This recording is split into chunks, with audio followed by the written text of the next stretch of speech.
ಸಹ್ಯಾದ್ರಿ ಒಂದು ಬದಿ ಕಡಲು, ನಡು ಮಧ್ಯದಲ್ಲಿ ಅಡಿಕೆ ತೆಂಗುಗಳ ಮಡಿಲು. ಒಂದು ಬದಿ ಸಹ್ಯಾದ್ರಿ ಒಂದು ಬದಿ ಕಡಲು, ನಡು ಮಧ್ಯದಲ್ಲಿ ಅಡಿಕೆ ತೆಂಗುಗಳ ಮಡಿಲು. ಸಿರಿಗನ್ನಡದ ಚಪ್ಪಲವೇ ನನ್ನ ಜಿಲ್ಲೆ, ಇಲ್ಲಿಯೇ ಇನ್ನೊಮ್ಮೆ ಹುಟ್ಟುವೆನು ನಲ್ಲೆ.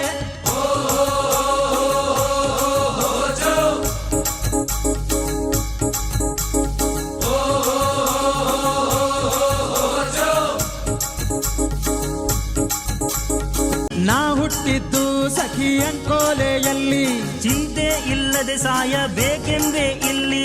ಅಂಕೋಲೆ ಎನ್ನುವುದು ಕನ್ನಡದ ಕಡಲು, ಈ ಕಡಲಿನೊಳಗಿರಲಿ ದಿನಕರನ ಒಡಲು.